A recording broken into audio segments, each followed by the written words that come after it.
Assalamualaikum warahmatullahi wabarakatuh. Kita dari kelompok 4 ingin mempresentasikan berpikir komputasional. Sebelumnya perkenalkan nama saya Nabila Alifa dari absen 23. Nama saya ini Rahmayati dari absen 3. Nama saya Indah Sunandi Putri dari absen 12. Nama saya Kelvin dari absen 15. Yang pertama, ada pengertian dari berpikir komputasional. Yang akan dijelaskan oleh saya.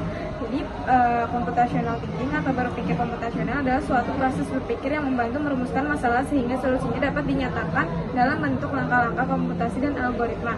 Salah satu bagian penting dari proses ini adalah menemukan model komputasi yang sesuai untuk merumuskan masalah dan mendapatkan solusinya. Yang selanjutnya ada karakteristik berpikir komputasional. Pertama, ada mampu memberikan pemecahan masalah menggunakan komputer atau perangkat lain, mampu mengorganisasi dan menganalisis data, mampu melakukan identifikasi, analisis, dan implementasi solusi dengan berbagai kombinasi langkah atau cara dan sumber daya yang efisien dan efektif.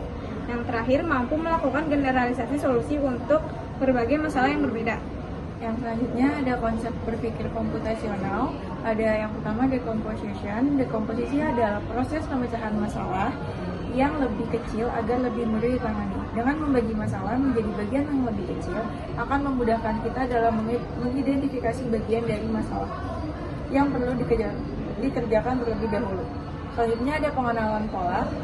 Pattern recognition, pengenalan pola. Proses pengenalan pola merupakan tahap untuk mengidentifikasi pola dan kesamaan dalam melihat data atau masalah. Tahap ini membantu kita dalam menemukan algoritma. Selanjutnya ada abstraction. Konsep ketiga adalah abstraksi.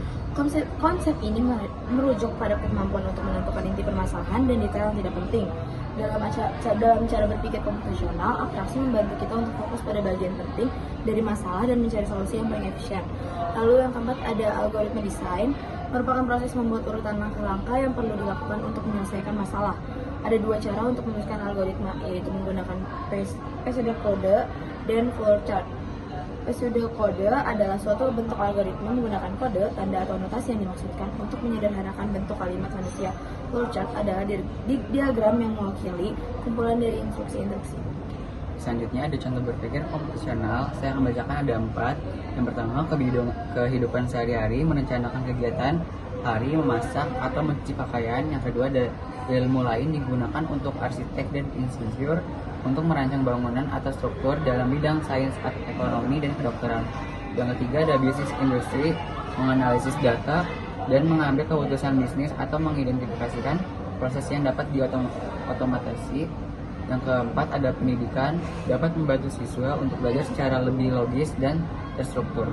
Yang terakhir ada conclusion. Berpikir komputasional adalah cara berpikir sistematis untuk memecahkan masalah dengan membaginya menjadi bagian-bagian kecil, mencari pola, menyusun langkah-langkah logis, serta membuat solusi yang dapat dijalankan oleh manusia maupun komputer.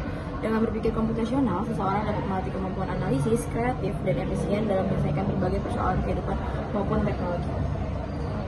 Oke. Sekian dari kelompok kami. Assalamualaikum Warahmatullahi wabarakatuh.